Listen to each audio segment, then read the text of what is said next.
Good morning. On behalf of the Southern Risk Management Education Center, I'd like to welcome everyone joining us this morning as we have a discussion about USDA's Value Added Producer Grant Program. We've gotten a lot of questions over the years, so one of the things that the center wanted to provide was an opportunity to engage with our partners and our clients across the region and actually across the country to have a discussion on putting this grant applications together. So I just want to reiterate that this is USDA's Value Added Producer Grant Program, which is hosted or sponsored by Rural Development. We are collaborating today with Iowa State University and the Agricultural Marketing Resource Center that is hosted there at Iowa State in conjunction with Rural Development. But to start, I'd like to just mention the Southern Risk Management Education Center, which is providing some support for the hosting of this webinar. And the reason that I wanted to highlight SRMEC is because there's some resources available within the center's archives that you may find beneficial as you put together your grant application. You should be able to visit our center's website is srmec.uaex.edu. The Southern Center is a part of a national program called the Extension Risk Management Education Center. So if you're not, or you're located outside of the Southern region, feel free to contact some of the other regional centers, either the Western, North Central, or Northeast Center, to learn about some of the resources that I'm about to share with you right now. And that's the website for the extension rme.org, which is the national program. If you go to our national programs portal, you will find a collection of resources that the Risk Management Education Program provides to help farmers and agricultural industry or stakeholders support management of risk within their respective categories. But the thing I want to highlight for the Value Added Producer Grant Program is the Ag Risk Library. So if you go to the Extension RME website and click on that link, the Ag Risk Library, what you will find is a collection of electronic documents, videos, and presentations to help you find additional information. Ag Risk Library contains documents and videos, over 3,000 documents that are organized by marketing, financial, legal, and human risk topics. There are resources there that you may want to incorporate into your application, as well as possibly identify some local experts in terms of economic and marketing expertise that you may wish to contact to help serve as on your leadership team or to deliver some of the evaluation or the assessments that you wanting to carry out in your program. And so now we'll move into the purpose of this session is to discuss the Value Added Producer Grant Program, which we often call the VAPG program. It is a funding announcement that contains over 18 million in funds available. It offers planning grants that are capped at $75,000, and it offers working capital grants that are capped at $250,000. As we do this session, the discussion is going to be led by Ray Hansen, who is the director of the Ag Marketing Resource Center since 2009, but he has worked there at the center for the past 15 years. So we're going to show a short video that was developed by AgMark just to highlight some of the programs that they've offered or that the VAPG program has delivered. And then following this video, you will hear Ray Hansen, AgMark's director.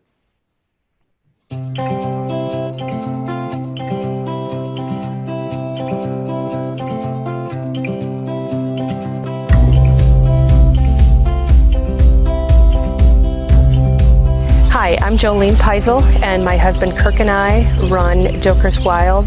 Joker's Wild is a husband and wife team that is selling locally raised, locally processed, dry-aged Black Angus beef. I have always had success in the retail business, previously mostly working for other people, and Kirk has always been in the cattle business, and with the markets the way that they were, we decided to try our hand at our own retail business and add value to the product that he was raising. We were able to use the Value Added Producer Grant in a lot of different ways.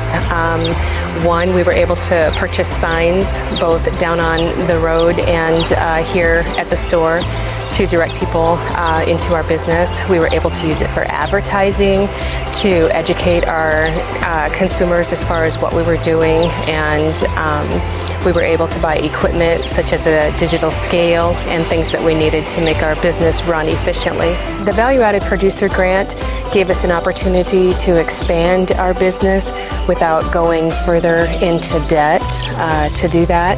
Because of the grant money, we were able to take a hold of opportunities that we otherwise would not have been able to afford. When you hear about a grant, do your research and don't let the process scare you. You know, the language of grants can be a little bit daunting, but that's what your USDA representatives can help you with. When you've been given a grant, use that funding for things that are going to help your business in the long run. Our signs, for example, is something, you know, we put them in, I think, in 2011, and obviously they're still driving business to us.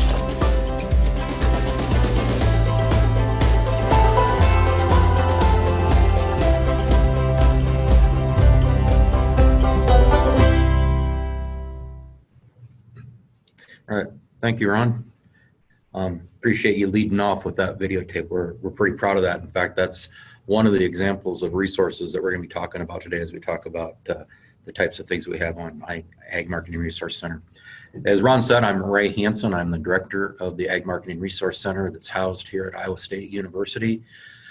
We partner with states across the country. I think we have 9 or 10 subcontracts this year that we utilize extension and university professionals and agency professionals across the country to add the content to the website that we're going to be showing you here today.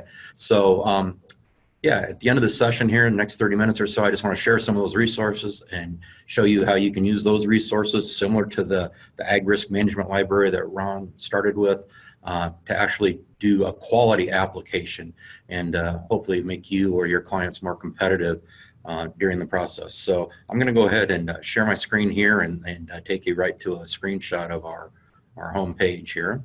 Just wanted to take a minute here and kind of show you the premise of the website and what we're trying to do with it and how you might be able to utilize that. So the AgMark Resource Center was funded, gosh, back in 2002.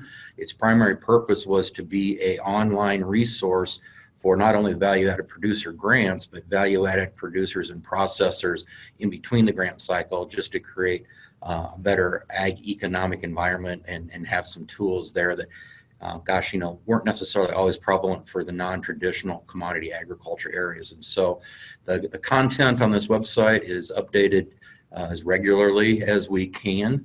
And we try to keep relevant market information on there. I would preface a comment that we don't try to do a lot of technical content in terms of how to produce or raise the livestock, but more about marketing and the economic aspects of it.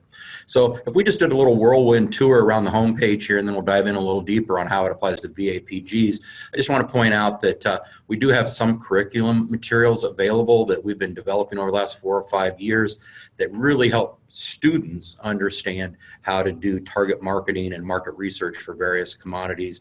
And probably less than calling it a curriculum, they're more like worksheets and activities that help students dive into that. And that came from a request actually from high school ag instructors that were utilizing our website a lot with high school ag students. And so we added that as a request to them. But the commodities and products page, which we'll look at here in a little bit, has over 240 value-added enterprises profiled with information about those commodities that will be extremely helpful in filling out those applications. And we'll take a look at those pages a little bit sooner. But those commodity products that are listed on there, for the most part, all are enterprise types that we've seen in VAPG applications. So they're very relevant to the types of applications that USDA is seeing and that tend to be successful. We have some general market and industry information. We have some business development tools, which would also include information about proper business planning for USDA businesses. And we've really been ramping up lately information regarding feasibility studies, because these grants are part of these grants, as we'll discuss in a minute, also require a feasibility study. We also have a component on renewable energy. When the VAPG started, renewable energy was one of their primary categories that they were funding. It's still a component, but instead of being large commercial producer-owned renewable energy projects, now they tend to be more on-farm, farm-based. And then, of course, directories to help connect with state agencies that would help. We have blogs on current events. We try to rotate information that's relevant to value-added ag and ag commodities. Here, the screenshot shows census data, and we also have provided a direct link to the USDA AMS fruit and vegetable marketing report, because as you fill out these applications, you need to be able to give some historical data on the pricing of the products to do comparisons with. And so by having all of these types of things on the AgMark site, we feel that it's a more condensed and quick way to find those resources. And of course, we're featuring videos. This obviously is a different one than what we just witnessed. It's one of a handful that we've been doing here over the last month as prototypes. Right after the first of the year, we're going to be cranking out another half a dozen or so of these. And then over the course of the next year, we will be branching out and trying to get videos from actually 30 different states across the country, highlighting various VAPG recipients. And the purpose of those videos are to categorize, like the one we just watched was in direct marketing beef. We would highlight it on the home page, but if you were on the commodity and products page of direct marketing beef, it helps a potential applicant or a potential direct marketing beef person actually visualize and see how somebody's using that grant for their business. So that's kind of the premise. It's little bits and pieces of all things that plug into the VAPG grant that help them with that application process. But what we're really focusing on today is the toolkits. When the VAPG grant is available in session as it is now, we try to highlight the availability of that resource toolkit, keeping people posted on dates, frequently asked questions, links to their USDA rural offices if they have questions.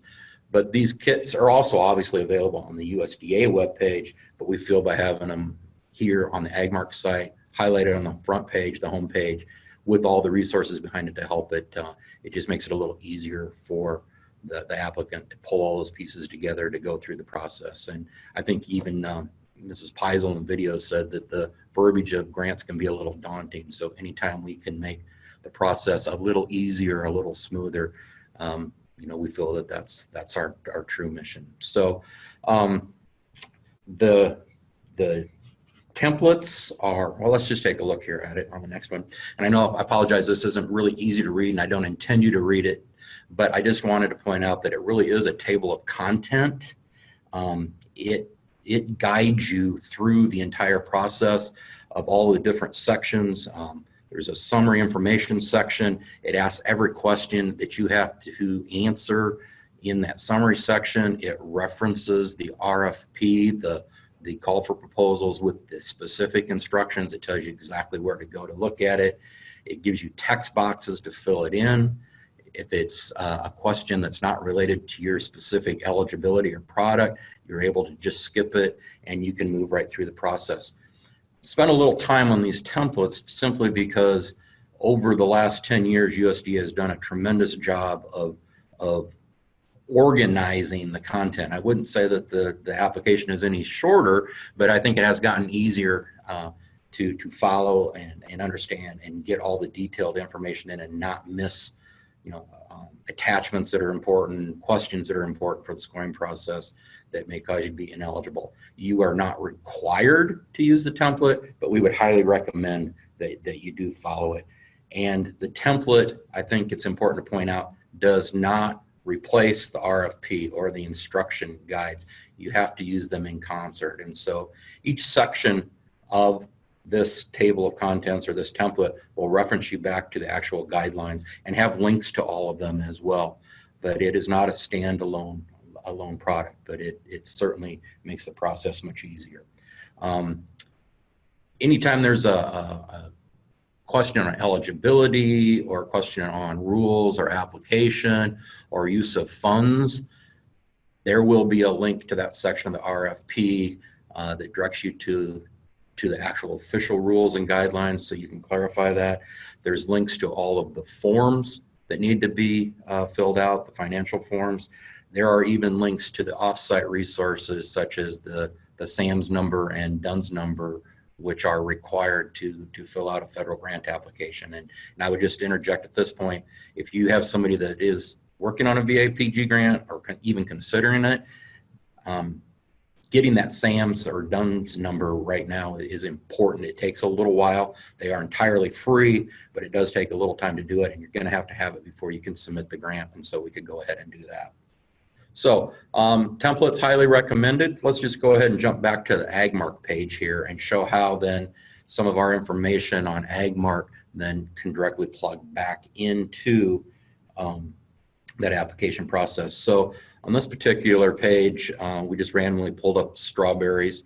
You can see that, you know, on the left-hand margin, we've got everything from agritourism and agroforestry, aquaculture, alphabetically all the way down to specialty crops and vegetables. Again, over 200 different types of enterprises profiled. It will open up into content information here, kind of an introduction to that specific commodity or sector. As you scroll down, it would go down through marketing information. It would go down through economic impact.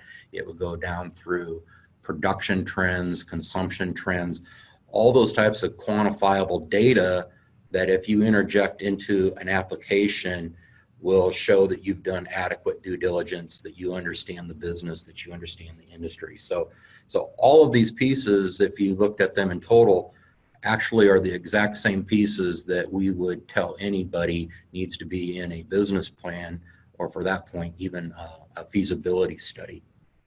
Actually, I do want to jump back one slide here, or two slides.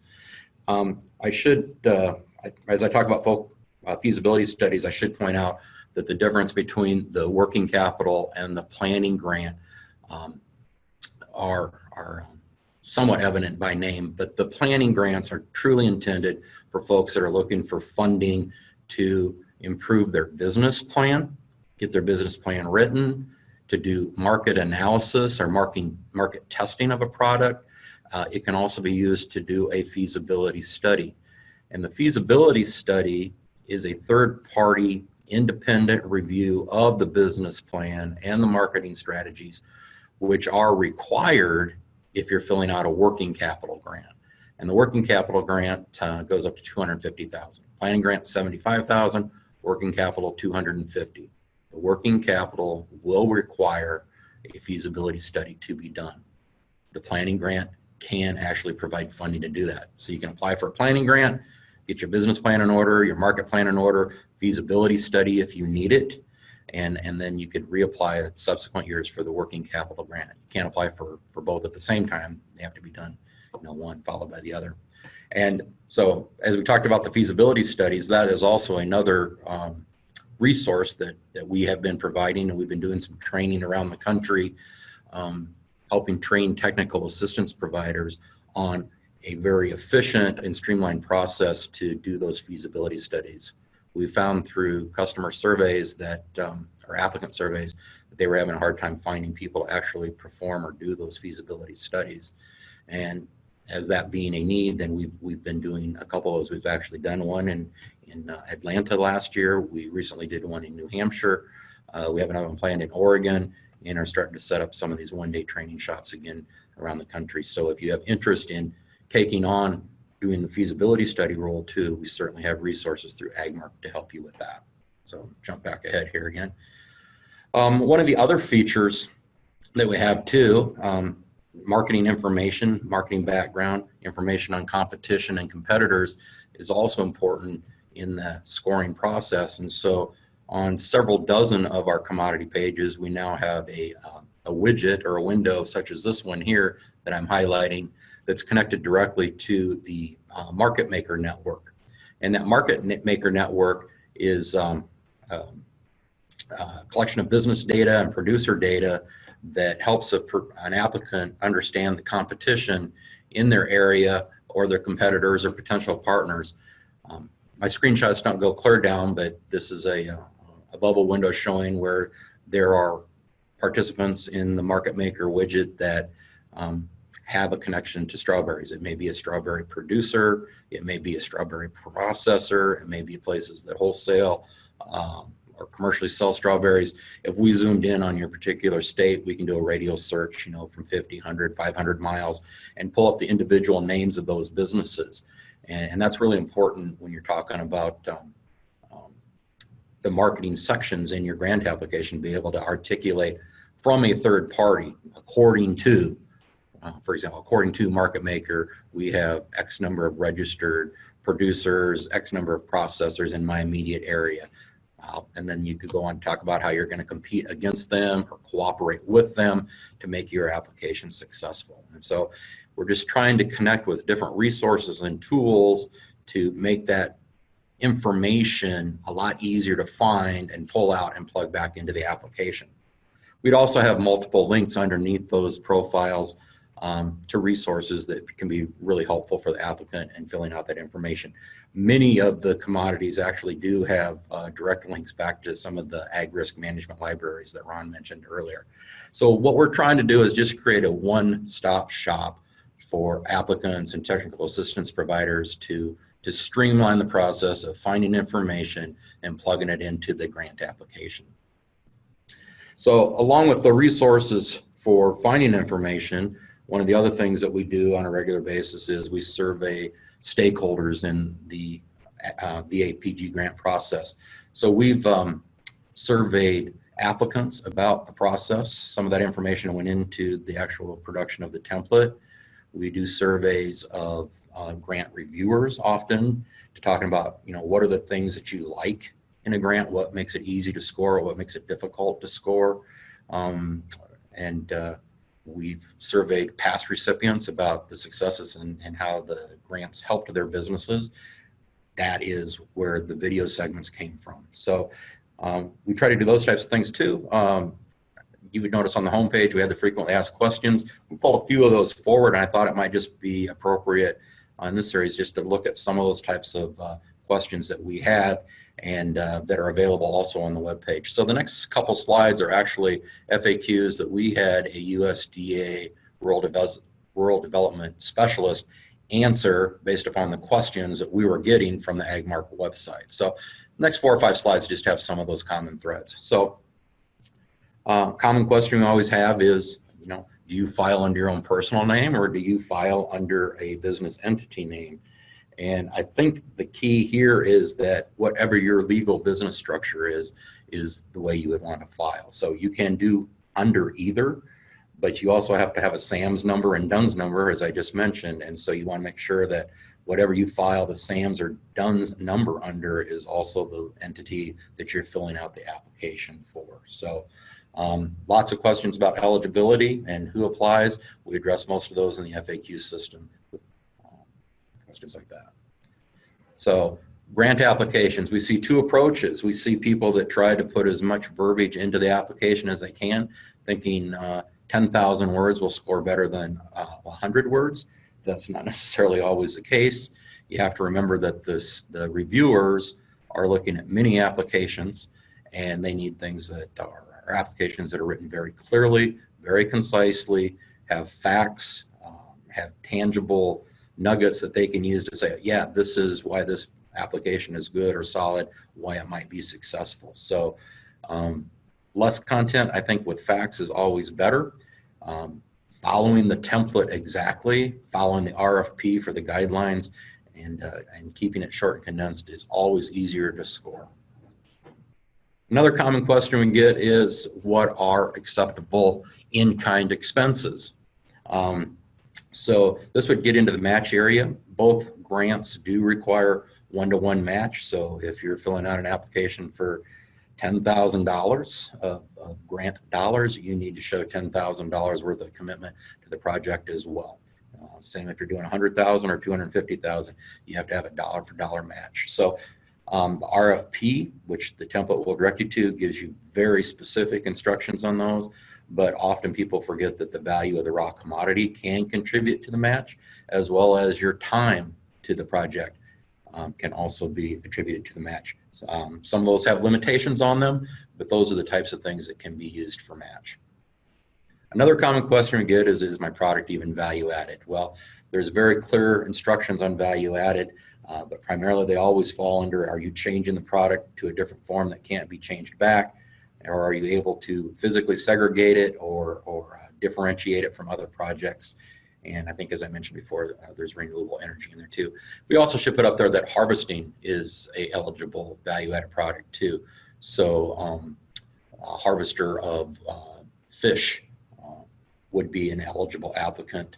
Harvester of timber products would be eligible as long as you are the first harvester. If you were doing something with the waste materials from fish slaughter, that would not be if you're not the original harvester. You have to be the first harvester. But the RFP does a really good job of clarifying, when the product or the project is eligible.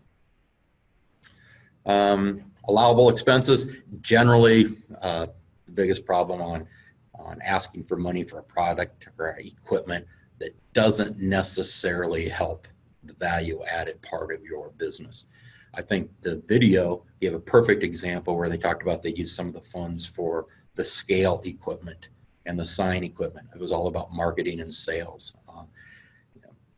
Head shoot may or may not be if it doesn't necessarily apply specifically to the value added component of it. So they need to be for uses that specifically address the purpose of the grant and the value added.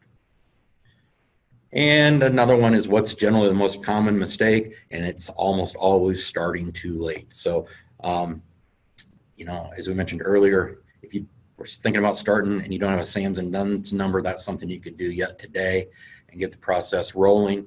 The deadlines on these are the 24th if you're filing by grants.gov, 31st if you're doing handwritten. You would find that most state agencies, most USDA rural development offices would gladly take a look at the application and critique it prior to that deadline. And prior means not like the day before. I'm not sure what their time schedules are, but I would think a week to 10 days, 2 weeks ahead, they would at least lay eyes on it and make sure you're not making any major errors on eligibility or improper expenses and those types of things. So, every agency, every state wants to get applicants successfully through the process, and they're there to help. And so I would strongly encourage you to use them as much as possible. They're not going to help you write it, but they will critique and give feedback to it. And certainly wouldn't want to surprise them that it's coming. I think I'd let them know early on that you're planning on applying for one. So, we're still just a little over a month out on them. It would be a hustle to get them done. The planning grant, I think, is pretty doable. The working grant, it would be yeoman's work, but it could still be done at this point in time. So those are some of the common questions we get. We hope that what we've done by putting AgMark together and refining it over the years is to address most of the common questions, most of the sections within the grant application, and able to make the process a little less scary and a little less daunting, as Ms. Pies called it in the video. So that's just a quick overview of the types of things we have. At this point, I'd be glad to turn it back to Ron for some questions and answers. And if we need to jump to the AgMark site live or you have specific questions about the application, I'll do the best I can to answer those for you. Great. Thank you, Ray, for that introduction for many of us to that website that shares the VAPG webpage with the wealth of resources that you have there.